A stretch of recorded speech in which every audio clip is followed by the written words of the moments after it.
Bismillahirrahmanirrahim. Assalamualaikum warahmatullahi wabarakatuh. Pada materi ini saya ingin menjelaskan, sebenarnya sudah kita singgung di beberapa pertemuan yang lalu tentang horor.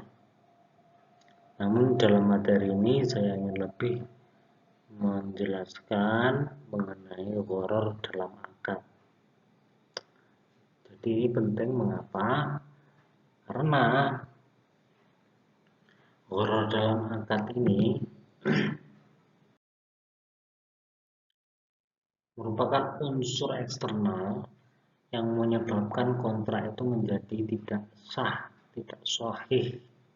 Jadi kalau yang kita bahas kemarin, horor ini salah satu penyebab mengapa kontrak kemudian tidak sah, tidak sahih atau tidak valid. Nah, secara bahasa horor ini adalah resiko. Artinya resiko. Tagrir itu diartikan sebagai membuat diri sendiri atau harta benda dalam keadaan bahaya. Jadi horor, kalau sampai di sini kita bisa memahami bahwa horor itu sendiri adalah suatu akad yang membuat seorang yang berakad itu akan terjatuh dalam bahaya. Jadi ada potensi berbahaya yang akan terjadi ketika akad semacam ini dilaksanakan. Ini mencangkup seperti adanya keraguan ketika melakukan akad, adanya kecurigaan karena kondisi yang tidak pasti, kurangnya pengetahuan yang mutlak tentang objek akad misalnya atau tentang akadnya, dan dalam penentuan unsur-unsur dasar dari akad. Jadi ya intinya dalam berakad itu kan asasnya kepercayaan. Karena saking percayanya ya, jadi terkadang seorang itu membuat kontrak itu menjadi ngawur gitu.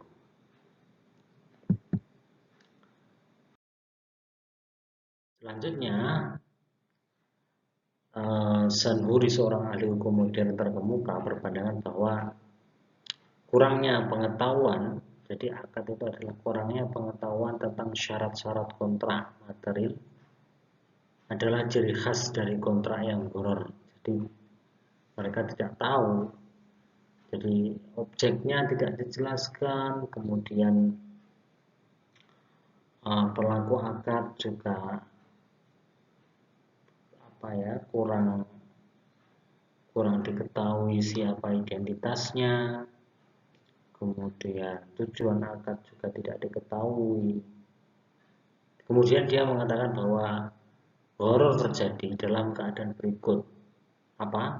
Ketika tidak diketahui apakah objek akad itu ada, bukan materi pelajaran ya, apakah objek akad itu ada atau tidak. Jadi tidak benar-benar diketahui objeknya. Jikapun memang ada, apakah dapat diserahkan atau tidaknya objek akad itu juga merupakan horor gitu. Jadi kalian jual beli, kalau di Shopee kan jelas ya, mereka ada jaminan bahwa garansi 100% dan itu bisa dijadikan indikator bahwa platformnya terpercaya. Tapi kalau kemudian di website yang ngawur, itu patut juga dipertanyakan. Kemudian kekurangan pengetahuan itu mempengaruhi identifikasi jenis atau spesifikasi dari objek akad.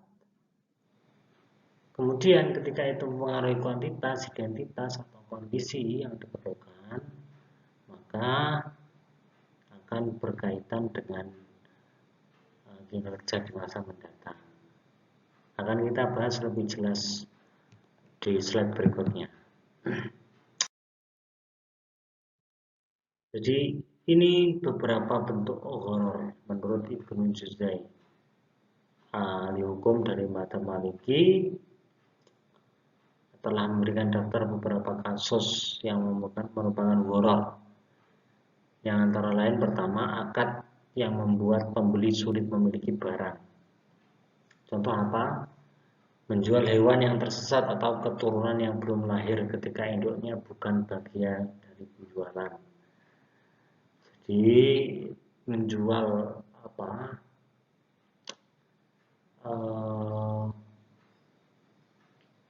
Janin atau anak sapi yang masih dalam bentuk janin itu sudah dilakukan transaksi. Atau hewan yang tersesat tiba-tiba dijual. Kemudian ada lagi objek akad tidak diketahui, sebenarnya hampir sama dengan yang di atas. Seperti saya menjual apa yang dibalik lengan saya.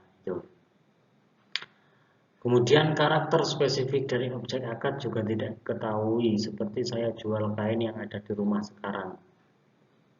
Seperti kata-kata seperti itu. Saya menjual kain yang ada di rumah. Kain apa itu tidak jelaskan. Maka itu potensi horor, gitu. Potensi bahaya.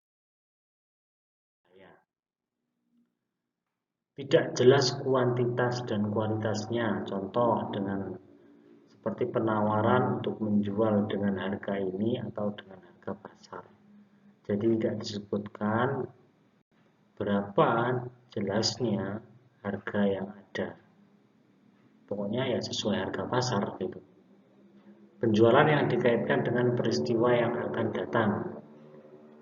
Contoh tawaran untuk menjual saat orang tertentu memasuki ruangan atau saat orang tertentu meninggal. Ya kalau bapaknya A meninggal, maka barang ini baru dijual, tapi transaksinya ketika masih hidup. Nah, itu. Contoh lain itu bayal hasad, penjualan yang ditentukan dengan melempar batu. Menjual tanah, jadi melempar batu jaraknya seberapa, jaraknya seberapa, itu caranya. Itu termasuk horor juga.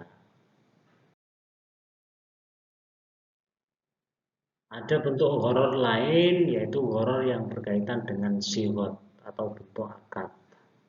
Bentuk siwotnya akad. Contohnya apa? Yang satu adalah, yang pertama, horor pertama adalah ketika ada dua transaksi dalam satu akad. Dua transaksi dalam satu akad berarti bahwa satu kontrak berkaitan dengan dua transaksi atau dua penjualan. Disinilah penjual, contohnya seperti ini.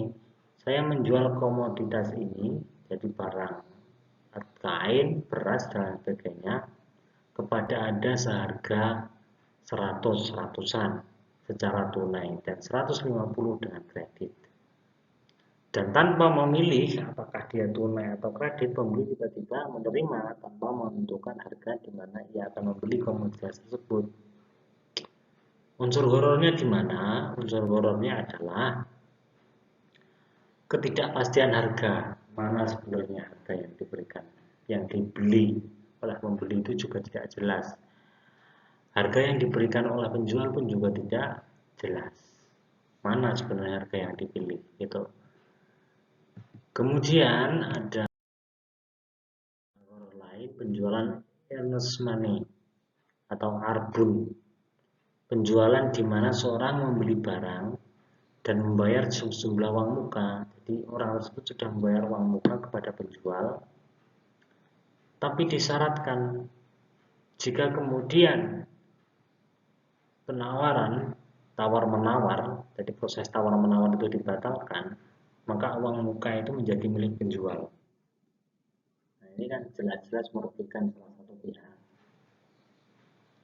Selanjutnya, horor atau ketidakpastian yang berkaitan dengan sifat akad lainnya adalah penjualan kontingensi, kontrak yang bergantung pada suatu kondisi. Misalnya, saya menjual rumah saya kepada Anda jika A menjual rumah saya kepada rumahnya kepada saya. Jadi sudah berkontrak, sudah bertanda tangan, tapi masih ada syarat seperti itu. Horor yang ada di balik kontrak ini adalah bahwa hal itu bergantung pada terjadinya peristiwa di masa depan yang tidak pasti. Penjualan semacam itu tidak berlaku menurut pendapat mayoritas ahli hukum. Imam Ibnu Taimiyah menganggapnya sah. Untuk lainnya adalah kontrak efektif yang baru terjadi di masa mendatang. Contohnya, horor yang terkandung dalam penjualan semacam ini adalah adanya kemungkinan perubahan harga di masa mendatang. Jadi kontraknya baru efektif ketika 2 bulan kemudian, padahal barangnya uangnya sudah diberikan. Nah, bagaimana kalau terjadi perubahan harga? Itu menurut Ibnu. Tapi menurut Ibnu Taimiyah, jual beli semacam ini sah.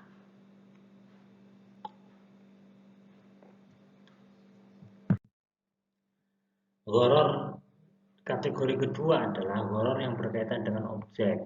Pertama, kategori objek itu tidak jelas atau terjadi horor pada kategori objek. Contohnya, saya menjual Anda satu item seharga 10. Item itu kan tidak jelaskan, satu barang itu seharga 10 dan tidak menentukan objeknya apa, barangnya itu apa, tidak dijelaskan. Horor yang berkaitan dengan jenis, saya menjual hewan dengan harga sekian tanpa menyebutkan jenis hewan tersebut. Horor yang berkaitan dengan sifat, disinilah atribut yang diperlukan dari penjualan tidak dijelaskan. Jadi sifatnya itu bagaimana?